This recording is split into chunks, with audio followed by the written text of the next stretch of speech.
Didn't you just ever think, I'm just gonna quit this and get a normal job? No, never. But I thought about quitting life, not quitting work.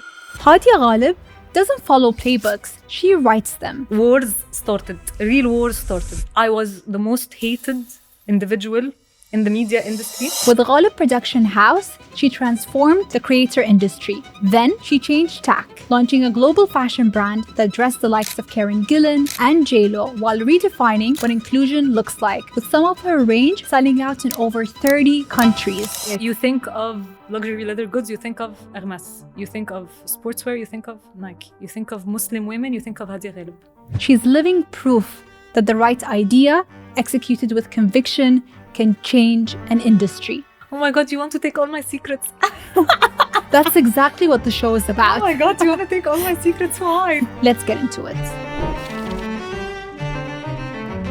Hadia, you started your first company at the age of 20, a time where most people are just figuring out their lives. Tell me more about the fire behind that. I remember I started working out of the need that I needed to do something to pursue my passion. It came from the need to pursue my passion, and unless I had a company driving it, I wouldn't have been able to pursue whatever I wanted to pursue. But it's still a scary step to formalize that process, start a business, get customers.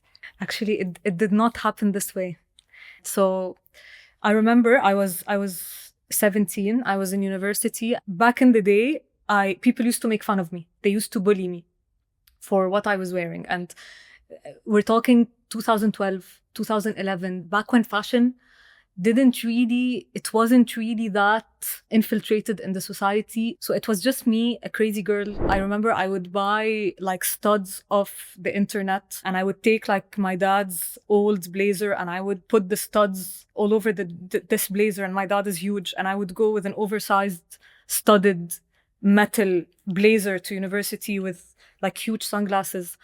And it was just me, how can I say, like just expressing myself. I didn't really care. And then Instagram started. It started in the phenomena started in the world, but it was still starting slowly in the Middle East. I remember very well, I went to the US and I downloaded it there. I took it with me back to Egypt. So I was like, just for fun, I was posting my outfits, and people who bullied me in real life, like I would hear gossip, like who's this crazy girl, like who does she think she is? And even my mom would come and tell me, Hadia, please tone it down a little bit. My friend is telling me that her son is with you in university and they are making fun of you, so please tone it down. Yeah.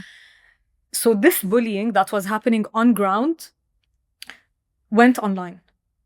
So because of the bullying, my algorithm went up. So people would comment to each other. Like, for example, they would tag their friend to come see my post, or they would leave me a bad comment or whatever. I got 3,000 followers when I first started being on social media, on Instagram. And when that happened, when I got followers, this is when interesting things started happening. I am in my house, in my PJs, a little kid, watching TV or studying or whatever. Ding! The door rings. I open the door and I find a huge hamper of goodies, free stuff. And I see the cart and like xyz@pr.com. Yeah. And then another day I get an invitation on my WhatsApp. I'm like, how did you get my number? Anyway, what's this invitation? I go to an event and I see everyone around me. Who are they? Newspaper editors, magazine editors, radio presenters. I'm 18, 17. Everyone is like in their 40s. Yeah. So I'm a very curious person. I'm like, what is this? And I like to know what they want from me. I don't like to just be oblivious and go. So I started to research until I realized that they're putting me as part of their media list. And while I was researching, this was when things changed completely for me. When I was researching, I found out that a blogger in Italy, she's very well known, and she was the first blogger. Back then we called bloggers. She went on Forbes because of her blog. And my dream was to do something that would get me on Forbes, or what? You can make a living out of this? And at the same time, I'm getting gifts. And at the same time, I'm getting event invitations. I'm like, time out. I need to figure this out. This girl got on Forbes because of this. Why can't I do it in the Middle East? So that was the spark. Back then, Instagram had no analytics. I'm telling you this why, because Instagram had no impressions, insights, reach. The only thing you can see is number of likes or number of followers, and number of comments. That's it. So I said to myself, okay, I want to do like this Italian girl. Okay, how can I do this? I need to build a case, and all of this was by instinct. Okay, now I do these things and I know how to do them business-wise, but out of instinct, I'm like, I need to convince whoever sent me this gift. I need to convince them that they should pay me money. But how can I convince someone without showing them my capabilities, my power?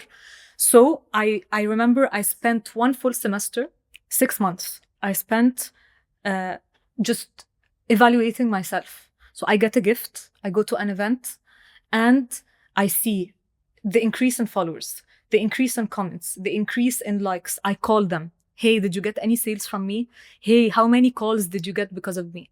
And I would note down. And then I realized after 6 months of evaluating my own performance, that I was 1000% impactful. If a brand gives me a gift and this brand is 100 followers, they would be minimum. They would go up to 1000, 2000, sometimes, like I'm telling you, 1000%. I do think there was instinct, right? Where you thought I should do this and that.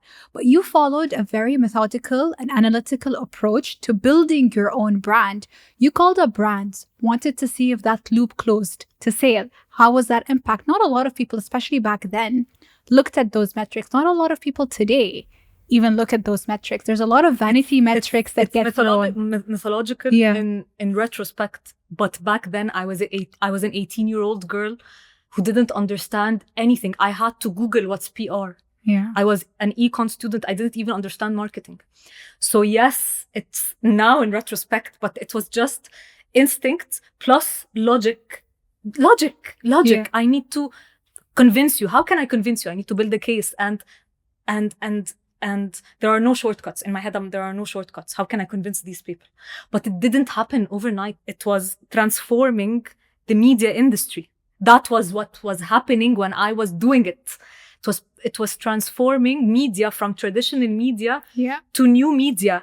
And you don't understand the amount of wars I got into now the plot thickens. Really. Tell me more. I want to know. You want to know? Yeah. I remember I was a sophomore. And now I know I'm impactful. So I get a gift and I'm so confident in myself. Oh my God, I'm so impactful. Without me, they will not increase in followers. Okay. That was what I was thinking. So I get a gift now, and now I send them. I remember again, out of instinct, I used to send like a Word doc, not even PDF. That's how I was student, the one pager. What did the page have? I have an idea.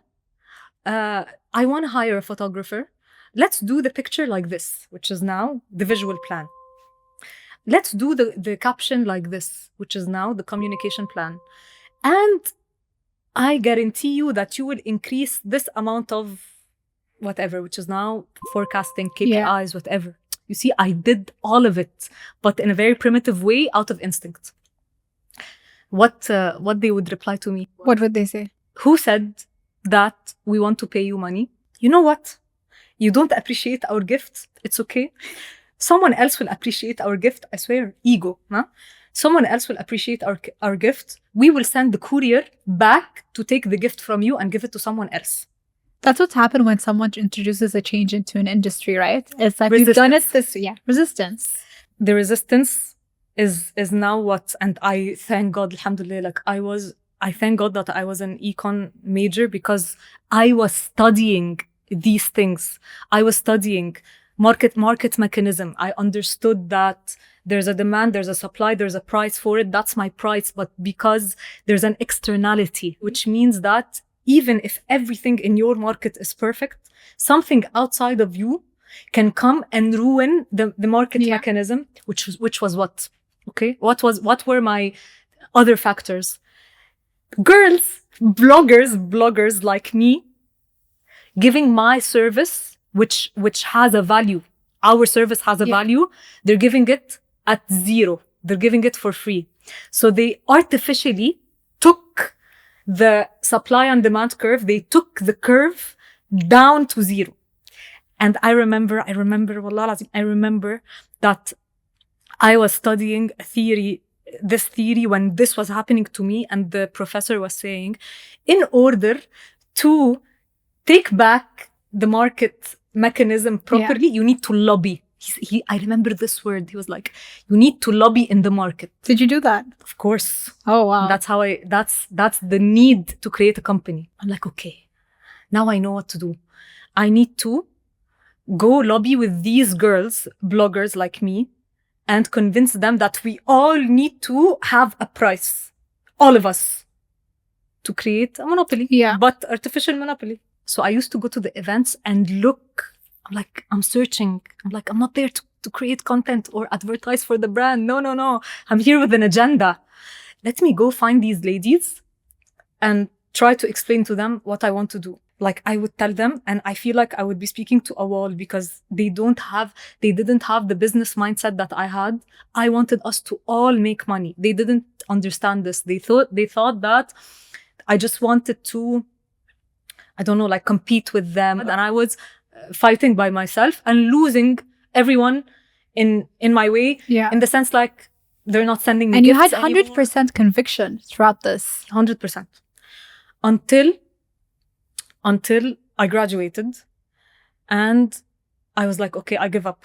Okay, now I need to work. And back in the day, my dad had a software company. And the story I'm going to tell you now, I swear it's like a movie scene, subhanAllah. Like I went with him to San Francisco. There was a convention for a big software service provider. It's like the sort of convention that has like 20,000 people. The trip ended and I'm so down. And that's when it's really like a movie scene. My father and I, were both logged in on the same email. It's the email I have on my Instagram. Both of us, we get the same ping. And the screen lights. And I see XYZ, okay, big mall, the biggest mall back then. Yeah. Fashion show. Hey, Hadia, we have 500,000 EGP. Back then, it was a big number, huh? We have 500,000 and we want to do a fashion show. We want to have a meeting with you. Signed, Junior. My dad looks at the email and he deciphers it like this. And he's like, Hadia, this is your chance. This is God is giving you an opportunity. Yeah. You need to go, you want to work in this industry. You need to go and grab this opportunity. And most probably they just want you there as a stylist or a creative director. You will go and you will convince them that you will take it as a company. And in the 16-hour flight from San Francisco to Cairo, he's teaching me how to pitch. He's teaching me. Your own business class. Yeah. He's teaching me what to do. I go to the meeting and indeed, they wanted me as a stylist or a creative director. In some way, I convinced them. I don't know how I convinced them. I convinced them that I can take the entire project. I can do the entire project. In the meeting, they're like, okay, we're going to give you the project. In the meeting, I'm like, okay, now let's discuss execution. All this in one meeting. And in this meeting, I'm like, okay, let's discuss execution. You have 500,000. The budget is very low. I swear to you, I said that. The budget is very low. Because why? And back then I used to go to Dubai Fashion Week. Yeah. So I know the model standard, but I have an idea. Okay. And I remember I stood up, I was wearing a dress, okay, with like tights. And I remember I stood up and I was sitting on the head of the table, of the meeting table. It was a long meeting table. And I stood up and I twirled. And I was like, and don't ask me how I got this confidence. And I was like, do you think I can walk the runway? And they're like, yes. I'm like, okay, perfect. I'll get you me plus 30 people like me. And now guys, because now the industry, that was a year and a half after my initial, I go to them and I tell them, you did not believe me. And now you will believe me. I want you in a fashion show, but I will not pay you because you're walking the runway. I will pay you per picture you post. Okay, you see how the opportunities will, how the skills and the opportunities will all align. Okay, I told them, I will take a library of pictures for each one of you and I will upload them online. Each one of you has a caption for each picture and timing. If you post it at the time with the caption, with the edit that I give you, it's automatically an amount of money into your bank account. And within 1 week, the social media turned upside down in the sense that you had like 100 posts, from 70 to 100 posts online. They went online, all of them with the same editing, the same type of production, high quality, like they're all taken, okay, with the same captions. So it's like there's a teaser campaign. Hey, why are we here? Why am I here with this girl? A teaser campaign, build up, reveal, and then conclusion of the campaign. And for the first time, bloggers turned from a PR tool, to a media buying tool. For the first time, you can now book a spot on an Instagram feed. That's amazing, yeah. And everyone was like, who's behind this? Who's behind this? Who's behind this? It's a girl called Hadia Ghaleb. And that was when I was like, okay, I need to lock it in. Khalas. And everyone tried to replicate it quickly. And I realized that everyone wants a part of it. And I was like, no. I went to all these people and I was like, I will sign you. You have to believe me now, okay? So I will give you $10,000 whether I give you work. And again, that was a lot of money back then. I will give you $10,000 whether I give you work or I don't give you work. By the end of the year, I am liable to you by $10,000. I will give it to you anyway. And you're so confident making that. And I had no money back then, huh? I had no safety net. And I signed like 10 or 15 of the biggest. Now they're all actors, all of them. They're either actors, models, brand owners, or they got out of the market if they didn't grow. So I went and I was like, the catch is that no one can reach you except through me. You cannot accept gifts. You cannot accept anything. You cannot go to any event. Nothing. And no one could work with anyone with followers except through me. And wars started. Real wars started. Really, really. I was the most hated individual in the media industry. And I was 20 years old. You were going against the norm, and that... Oh my God, you have no idea. The first one who hates me is who? The marketing manager. Every single marketing manager wanted me gone. Why? Because they already... They have to pay for this channel now. Exactly. And they already had a way of doing things. The second stakeholder who hated me, who? Traditional media. Oh my God. I used to have newspaper articles, magazine articles, saying rumors about me, that things I've never done, just because they wanted me to lose credibility or whatever, because I was taking the budget from them. Third one was who? Big agencies, because either the big agency would come and work with me, so outsource the budget to me, or the client will come directly. And then you had also the influencers that I was managing were not very happy because they were getting money. But still, ego. You are talking about an industry that is based on ego.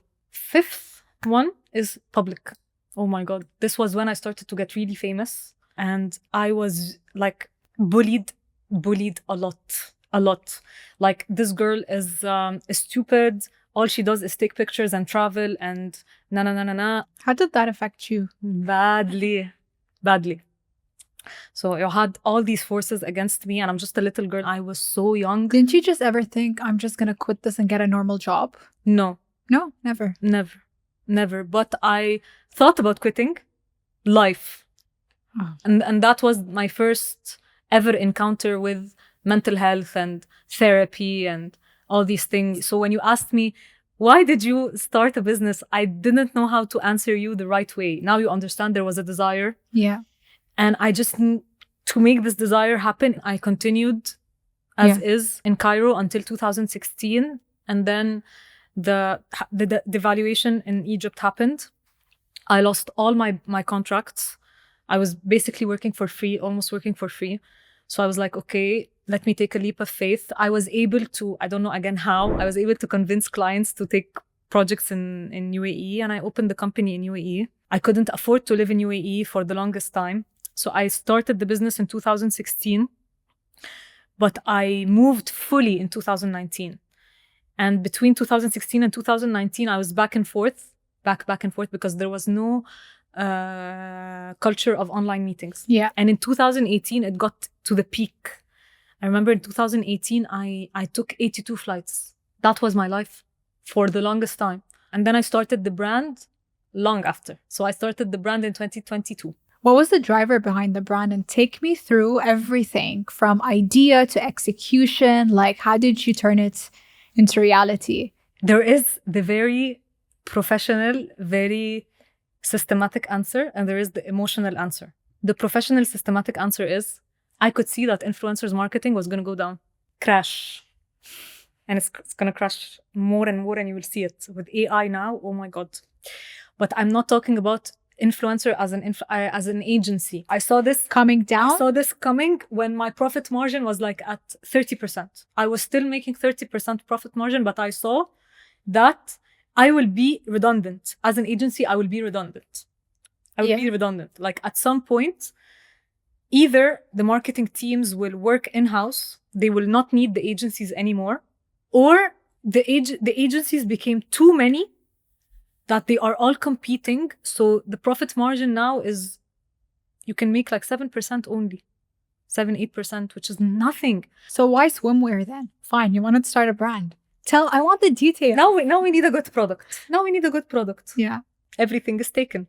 And there's a huge issue in North Africa. Maybe not so much in GCC, but in North Africa and Levant, if you are veiled and if you are wearing the burkini, you are not worthy to sit with us. Women who have the means to be in the place, like they booked a suite, they booked a room in a luxury hotel, or they have a house in a luxury resort, they would be kicked out. The security would come, they would tell them, please leave. I've heard the story. Why leave? Because your swimsuit is not hygienic. Which is not true, of course. Of course it's not true. It's just that they don't like how they look. They ruin the aesthetic. And I've seen it happen in front of my eyes. Okay, so on an emotional level, I've seen it happen in front of my eyes. And I'm like, oh my God, this is it. Why? It's all about being prepared for an opportunity. I've done fashion weeks, like I've done Milan, I've done New York, I've done film festivals, I've done brand trips. I've worked with the biggest luxury brands. I've launched the biggest products. I've been on magazine covers, all of these things.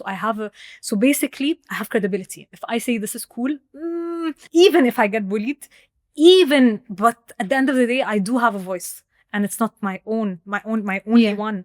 I have access to everyone with a platform, almost everyone. The second pillar that was very important was not having brand equity to drag me down. If I had made only 100 pieces, I wouldn't have been able to change public opinion with 100 pieces. Okay, I made 5,000 pieces. From those 5,000, I gave 500 gifts, only 500 gifts. Like most brands, they start with a small quantity because of capital constraints. I had capital constraints, but I was crazy. Okay, I took 80% of my savings. Now that's where being scared comes in. I took 80% of the money I made with my agency, with GPH. Yeah. I took 80% of it. I only kept 20% to keep me alive, like car, rent, blah, blah, blah. And 80%, I put it all in the brand, all of it in stock. It's definitely a big decision for you to bootstrap your own company. Yes. But what did that cost you? Other than being scared, it did not cost me anything at all. You would do it all over again? I own, of course, 100%. I own 100% of the company. I own all of it. Do you think that will ever change? It might, but needs to be a very strategic partner. Very strategic. And I don't think it would be institutional. I think it would be someone who would believe in me, who would believe in my vision, because my vision now is so different. But my dream is to be a woman, an Arab woman with a unicorn in a way that impacts women's lives in a certain way.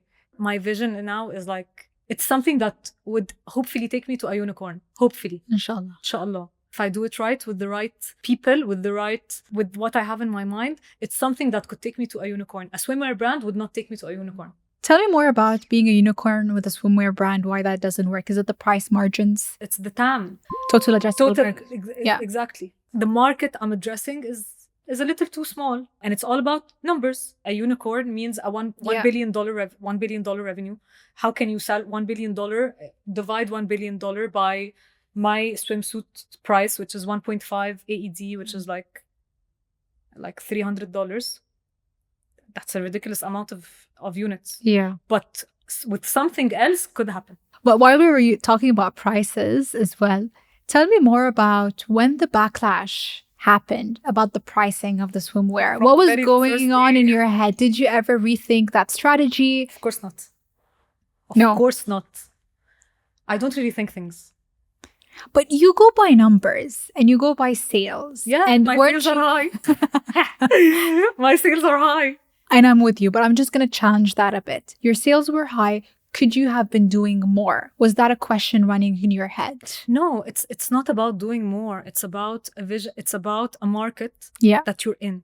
It's a luxury brand. It's actually a premium brand.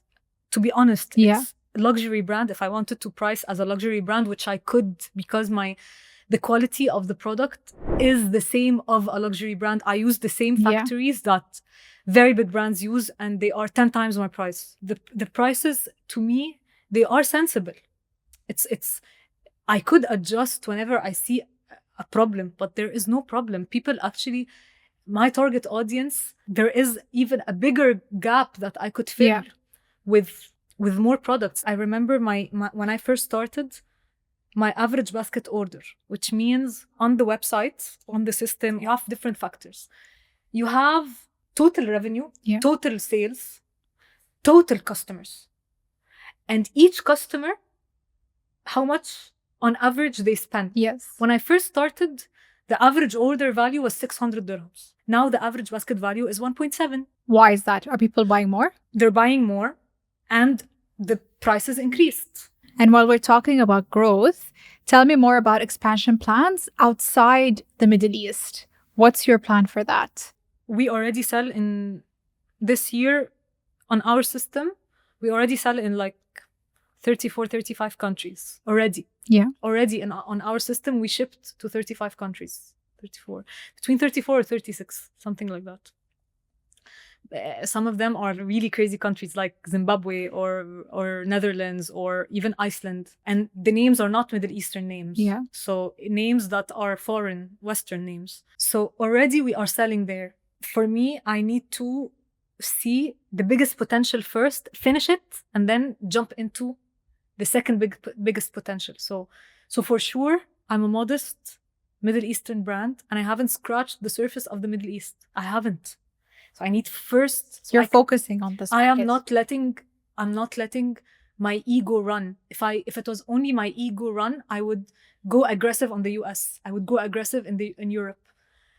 Just to say that I am. You exist there, yeah. But the money, my real audience is in the Middle East. When I finish it, when I'm not growing anymore. Yeah. When I'm not growing, let's say when I finish it, I mean when my year on year growth, when it slows down, it means that I'm done in this market. I need to find other ways to expand.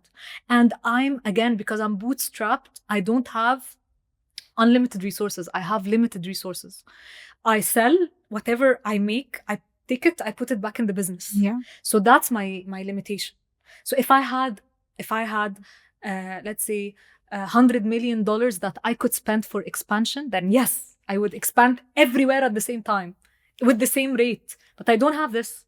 I have only limited to what I make. But even if you had, that might not be the best strategic call, right? You're focusing on a market, you're perfecting this market. And I think that's absolutely the right approach for... But you have VCs that When you take, that's why I don't want to go institutional. You have VCs where they give you the money and they tell you, spend the money, do it. And then some businesses, they grow too fast and they close.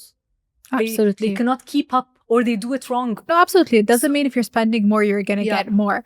That's absolutely correct. But in all cases, our sales in the US, organically, it goes from 7 to 10%. Oh, wow. That's quite a bit organically. Organic. We don't do anything in the US. Well, we're talking about markets. I think that's remarkable for you to be able to do that organically. You've had very famous people wear your brand as well. Karen Gillan, J-Lo. One, I'd like to know if Middle East is your core market. Did that help? Okay, I'll explain. Yes, 100%. People, until today, they don't understand why I launched this line of sunglasses. Why was it so bold? Why didn't I just go with simple designs for day-to-day? Yeah. What people need to understand, that you need to have different types of products. You have cash cow products that will sell. They will sell. They will carry the business financially. And you have statement pieces that will enable the cash cows to carry the business. What do I mean? Businesses go down when they get too comfortable, when there's no innovation, when they have one nice product and they keep on making it and selling out of it, and then making it again, and then selling out of it again, without reinforcing in the market that, especially if it's a fashion, retail, or consumer brand, okay? I'm not talking about boring brands. I'm talking about brands that sell because they create a sense of image, okay? So if you don't reinforce that I'm cool, that I have a story, that I have a cause, that I'm aspirational, you will go down, even if you're selling. It will happen when you least expect it. You will start to see the downfall if you don't innovate or if you don't reinforce your position. So when I did the sunglasses, it was for mainly a few things. First one is, I need to say I'm able to diversify my products, okay? I need to say that I'm able to diversify. I'm not just a swimwear brand. I can also do sunglasses, and sunglasses are the most difficult product to make. Second one was, I cannot enter, and when I say here enter the Western market, I don't mean enter in like crazy sales. I say enter as in recognition. I cannot penetrate the Western market with Burkinis. Whatever I do, I cannot do it. Again, you need to understand your limitations. Why? Because Burkinis are inherently a modest piece of garment that goes completely against their culture. Culturally different behavior altogether. Different. So I couldn't get J-Lo to wear a burkini. No way. Listen, no way. يعني خلاص. That would have been nice to see. Maybe one day with some things I'm doing, with some innovations I'm doing to the piece, maybe. Okay? I have a piece coming out. Inshallah, hopefully. You're teasing us here. You keep talking about what's coming up and we don't know what it is. But you can do that with crazy statement sunglasses. Yeah. And that's exactly what I've done. Exactly the reason why I did this collection was to have celebrities, Hollywood celebrities, not just Hollywood A-list celebrities, to wear them. And I've done it. And now I'm able to give that recognition to the same ladies that people used to kick out from swimming pools. Yeah. The same brand. You don't like what I'm wearing? Actually, J-Lo just wore the same exact name. So no, don't tell me what to do. Don't tell me to get out. It fits in this luxurious resort, that's for sure. So I wanted to penetrate in terms of press, in terms of recognition, the Western, because it gives weight. Unfortunately, it still gives weight back to the main market. Credibility, exposure, and acceptance as well, in a way, right? Acceptance. Recognition. Yeah, absolutely. And I couldn't have done that with probably any type of clothing, unless it was going in their direction. And I'm fully a modest brand. I'm fully, you know what I mean? And I'm not going to change that. I'm not going to change that. But I'd love to get into the future. You talked about expansion, the next phase. I'd love to get into more of that. Tell me more about some of you talked a lot about trends, industries changing. Maybe an industry change in the next decade that you see. Oh my God, you want to take all my secrets? That's exactly what the show is about. Oh my God, you want to take all my secrets? Why? Because I know exactly what's going to happen. I can see it. Influencers marketing is going to go really down. If you don't monetize something beyond your value as a creator, you'll be in trouble. That is for both agencies and creators. No, agencies, forget agencies. I'm talking only about creators. Okay. Agencies, honestly, I don't know how they're still there. They're done, in your opinion. Yes, because everything now is systemized and done in-house. If you tell me hire an agency to do something for your brand, I'll tell you, of course not. I'll hire someone who will work for me in-house, full-time. And with AI, access to knowledge is so easy and they'll execute. Why would I need to pay an agency? No way. Yeah. Okay, so other than agencies, the creator economy, if you are just one creator by yourself, if you're not a media entities, amazing. Like this one, amazing. Instead of me, next time will be an AI Hadia. Yeah. That's what's going to happen. So AI is going to take over, in my opinion, in the sense that everything will be simulated. Content will be simulated or copyrighted, or you will give, like now, there's a Sora, for example, they took the license of Jake Paul's, I think, or his brother, and they flooded the internet with videos of him. And I saw the makeup video. Makeup in Arabic. That's because he licensed his face. He licensed his face. So access to content, easy, fast, quick content will take over the world, and real people will not be able to keep up. It's very difficult to keep up with the machine. Let's just finish it off with one question. Sure. What's next for you, Hadia, in terms of what legacy you want to leave behind? Again, you want all my secrets, and you want That's my exactly what we want. You want my expansion plan. That's not cool. I want to be the leading Muslim wear brand in the world. Love it. The leading. Love it. We can't wait to see it. You think of luxury leather goods, you think of Hermes. You think of sportswear, you think of Nike. You think of Muslim women, you think of Hadia Ghaleb, basically. Love it. And we'd love to see that. Thank you so much for your time, Hadia. Thank you. Thank you.